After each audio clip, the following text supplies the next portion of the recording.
Hello, welcome back to the channel. My name is PokeChuck. Dude, what happened last night? I posted this video a couple days ago. I had 15 subscribers when I went to bed. And then I wake up to like 50 comments, basically, and 1,400 views since last night. That's insane. I was not ever expecting this type of growth ever in a million years. I think I have like 80 subscribers now. So if you're new to the channel, welcome. I like to talk about investing in the hobby. I'm also a collector in the hobby. I like to collect mainly sealed product. I'm happy to have you here. I think it's good to constantly evaluate, what we see in the market and what we can hopefully expect, and essentially make an educated, somewhat educated game plan. I say somewhat educated because it is very speculative investment, but there are things that we can point to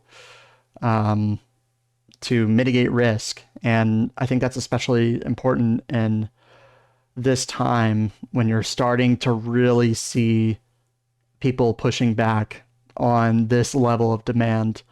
They're pushing back on the rip and shippers. They're pushing back on just the lack of product available. Distributors might have a hand in that as well, raising prices. So, this video is essentially just to highlight some of the, I guess, the worst sets in the Scarlet and Violet. Talk about what your plan is for investing in them, because a lot of them are relatively cheap. And I think people kind of just look at the price for the set and they go, you know what? That's what I have the money for. I'm going to buy that. First of all, you should not be investing in Pokemon if you have other means to invest in, like a 401k. Or if you're taking out a credit card to invest in this hobby, like I see people do. Please do not do that, because demand for this at this level cannot be sustained at this level. Now, with that being said, I'm not sure we'll ever see prices for booster boxes be $90 again. But again, the market is very cyclical. We see the first half of eras typically be pretty weak. Pokemon introduces some gimmicks into the game. They really invest into the art on the back half.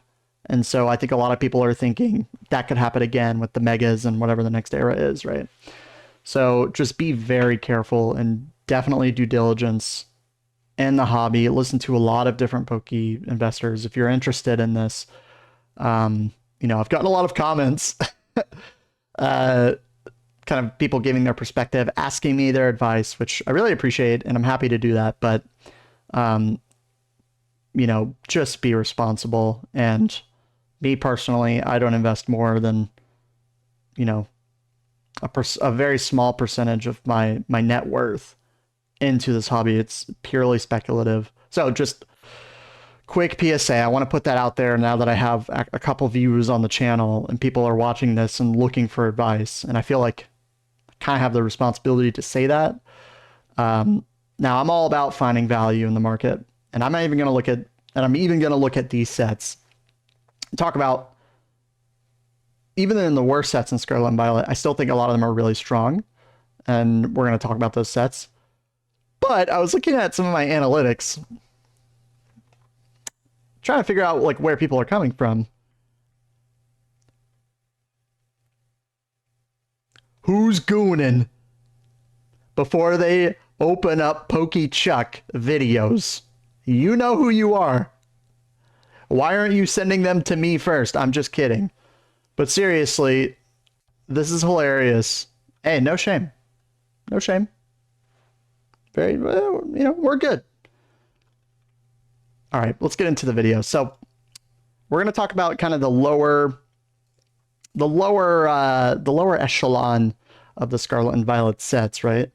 So for the purposes of this video, I'm going to be removing Surging. I'm even going to be removing Twilight, because I think it deserves in the, middle to upper half in terms of quality of cards and set value, all that. Paldea removing, Destined Rivals, it's, we're removing that. So to start, we're going to be talking about Temporal Forces.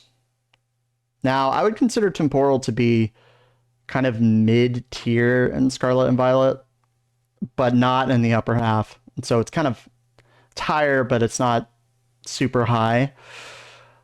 Scarlet Temporal Forces is interesting because there's a lot of rumors that it was short printed, maybe. Now it's still well within the reprint window at 1.17 years since it was released, and for $211, I think Temporal's pretty good. It rated decently on my little categorical scale at 8.5. Me personally, I'm not crazy about this set, man. I know a lot of people like these arts, but dude, this shit doesn't do it for me. It doesn't do it for me, man. Do you like this? A lot of people do, and I respect that, but like, I don't know. When I think about the long-term investability of like Gouging Fire, Walking Wake, dude, if the hobby loses demand, which it will at some point, to some degree, be very aware. That's why you should, by the way, minimum time horizon at least 2 years, preferably 3 to 5. This isn't a quick buck. With that being said, as time goes on, this box will get more expensive. But these cards, they don't do it for me, man. I mean, Iron Crown's pretty cool. Iron Lease is pretty cool. The Ghastly's good. There's some decent IRs, like the Iron Boulder is good. This Metagross is great, but this set doesn't excite me. I don't think people are going to be super excited to open this set in the future. Maybe I'm wrong on that, but demand's at sky high right now, and I don't think people are really talking about this set that much from a collectability standpoint. It's not super high on people's list. And I bought this box for $90 and opened it a year ago, so I don't know. Scarlet and Violet base, I think, gets a lot of credit because it's the oldest booster box in the era. And, $528 set value, right? It has a really good like Ralts line, the Gardevoir, the Kirlia. The Drowsy's cool. Base sets tend to do kind of okay. It's the first set of an era. Scarlet and Violet actually happens to be one of the first base sets that have good arts in it. So I think long term you'll be fine investing in this set. But there's just better places to put your money, man. That's just my opinion. The arts are pretty good. You'd probably do well having a box just to have some exposure to it. But I would be kind of passing up on it personally. Shrouded Fable is ass. Don't let anybody tell you different. The set is not going to age that well. Especially when you have sets like Paldean Fates 151 Prismatic. You have so many other options in the hobby, and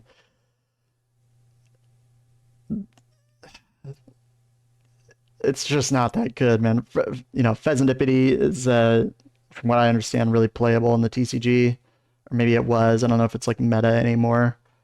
But yeah, I mean, the Persian's cool. Earthen Vessel, kind of similar story. Beyond that, people will talk about this Houndoom like it's cool. It's not that cool. I don't think the arts are that great. We all know this. Don't invest in Shrouded Fable unless you really like it. And again, if you like a set, invest in it, because that's kind of what it's all about. Like, I don't like to invest in things that I don't personally enjoy, as a general rule of thumb. All right.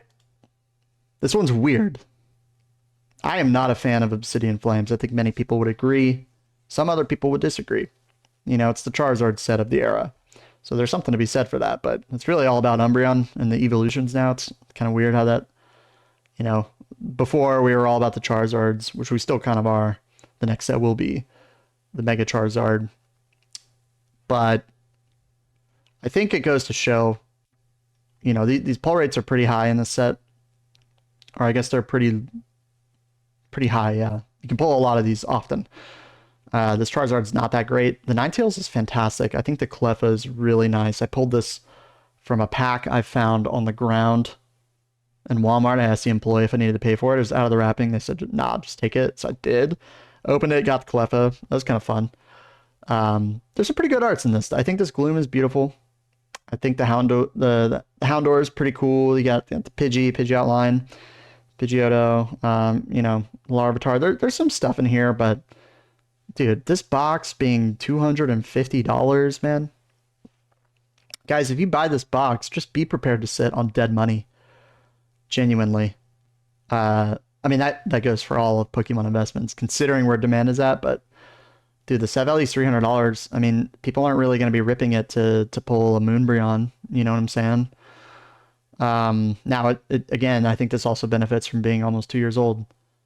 And for my money, I value set value so much. It's not everything, but it's a pretty good indicator. It's like the lowest set on my lowest personal ranking in the era. For $250, I'd rather just buy Twilight Masquerade. Or gotta even say it. What shall I say? Destined Rivals. I mean, I don't want to buy Destined Rivals for $250, but I think that's even. I would argue that that's even better, man. I don't know. I would buy pretty much anything else. Genuinely, for the price. I think it's too overvalued. It may not be printed anymore, and maybe the scarcity of a sealed box of Obsidian will just perform well, and you know, it is what it is. But I like to mitigate risk where I can, and I'd rather have other stuff. It doesn't excite me to open this set either. Journey Together, new set, obviously, sandwiched in between two sets with the most hype we've ever seen, being Prismatic and Destined. A lot of people do not like Journey Together, and they use it as kind of a set to create, I guess, some more fear in the market, which is kind of valid, but maybe not really, because I think the set is not that bad. I think it's pretty good, all things considered. Now, pull rate's pretty high. The Clefairy's a good card. Now, it's not the Giratina from Lost Origin, but it's a good card. It's a trainer card. It's good art. You know, it's got its place in the era as kind of the Lily cutesy card, right? I think the Salamence is a fantastic card. I don't care about these trainers that much. I mean, the Enzoric's kind of cool, I guess. The Articuno, the Wailord, it has good IRs. The Reshiram, obviously, you know, Box Topper comes in the set. Not much beyond that. I get why people criticize it. I kind of do too. I ranked it pretty low in my list. It doesn't have a ton going for it. I don't even think the PCTV promo is that cool, personally. The Zorua. At $200, I think you could probably find it local for $200 at this point. And considering how new it is, how much print it has left, I can't advise investing in this set. Now, I will do fine long term. I have a couple boxes myself that I got luckily at MSRP. But, you know, I'm happy to hold those. I'm able to hold those. I like having a little bit of each set if I can. Typically in the form of a booster box. I don't think Journey Together is that great, but I don't think it's as bad as people might say. So, Paradox Rift, I think, is the best of the bad sets in Scarlet and Violet. I have 3 boxes of Paradox Rift. I'm a believer in it. I'm a Gen 3 boy. I purchased Ruby when I was 7. It was like one of the first games I ever got. So Groudon was my guy. So I'm a little biased, but I also think it's a really good IR. It's got a really kind of strong top level, you know, some solid chases in the Altaria. I think the Roaring Moon is pretty cool, actually. The Garchomp, it's fine. The Steelix is really good. I pulled this last year. I was super happy to get it. I pulled the Iron Valiant too in the same box, so that was fun. But I think this set's really good. I think the IRs are fantastic. The Mantike is one of my favorite cards of the era by far. I think I'm gonna buy a PSA 10 of this pretty soon, just because I like it. But you know, it's deep. The IRs are really strong, pretty much all the way down. I mean, look at this. I mean, it's kind of ridiculous, but it's pretty unique and kind of cool. Um, dude, I think Paradox Rift. What did I rank it at? 9.5. I mean, that's pretty good, and it's a year and a half old, almost exactly. So for $211, I think it's priced quite efficiently. We're probably not going to see that much product in the form of booster boxes come out for the set. Has a really strong set value, right behind Twilight Masquerade, only $100 less. And I do expect that to go down for sure. I mean, it's not like this set has the Magikarp from like Paldea Evolved to really carry it. But I think as far as like the bad sets go in Scarlet and Violet, if you can like get a deal on this, and you like the set, like I think it's a pretty good investment. So if I had to rank them, I would say Paradox. I'd probably put Temporal. I didn't even talk about Stellar Crown. I think Stellar Crown is pretty bad. Let me pull up the art for this too. Like, dude, when this came out, nobody wanted this. This Terapagos, man, like, dude, I don't get this Pokemon, man. I don't get it, man. It doesn't appeal to me at all. This card is kind of cool though, I guess. But like Terapagos, like, it's not it, bro. It's not it. I like the Squirrel, I like the Bulbasaur. Beyond that, there's not a lot for me. I love Joltik as a Pokemon. Shout out, but the set sucks. The set sucks. It's kind of fun to open, I guess, because pull rates aren't horrible, but you know, it's only how many months old? 8 months old, I guess. 0.67 years old, I guess. For $211, why would I buy a set value with half the price or half the value of set value compared to something like Temporal or Paradox? And it's half the age and the arts are worse. Imagine when demand drops in the hobby and you buy Stellar Crown for, let's say, 215, 220 even. You know, after tax, you got to remember if you buy this on eBay for 211, you know, you're going to be paying like 230.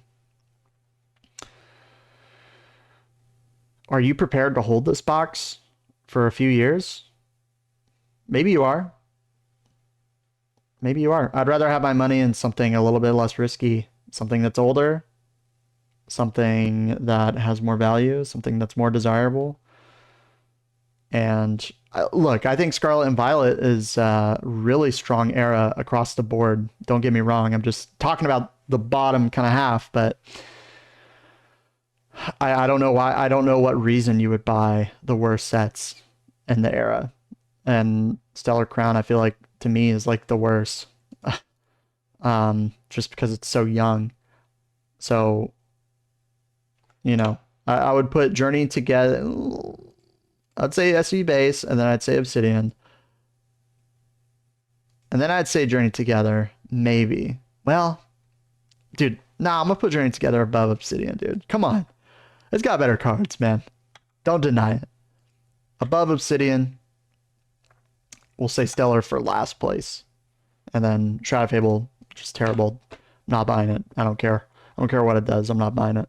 So, yeah, I think it's just fun to explore. Even the worst sets are going to perform well in any particular era. It's going to be a lot more clear when the next era comes out. And a lot of the attention gets shifted away. Hopefully, upcoming sets won't be as easy to be scalped. Not confident for Black Bolt White Flare. I think that's cooked beyond belief. But I was only able to get one PCTB for it, thankfully, because the queue was open for like 8 hours. But yeah, like, just be diligent with what you're spending money in. If you're spending money, if you're in a position to spend money on this hobby, you like the hobby, you know, you like collecting sealed product, you like maybe even opening some product, but you just want to have something maybe that will appreciate in value. I don't think there's anything wrong with that, as long as you're being responsible and you know, you're listening to the right people and you're having a good time. Because can't stress this enough. Demand is going to drop. I might make a whole video just about talking about what your plan is, you know, in that event. So yeah, let me know y'all's thoughts. Again, like, holy shit. Thank you for being here. I've been making videos for a couple weeks. I've been in the hobby for a few years, and I can't believe that this many people has watched this video. It's truly unbelievable. I'm so thankful for y'all's feedback, and I'm super excited to create more and just put more into the hobby, try to show you guys my opinions as somebody who has been investing in the hobby and also just enjoys. Sorry if my voice has been cracking for like 15 years. Just somebody who enjoys the hobby, you know. So yeah, let me know your thoughts. Drop a like, drop a comment.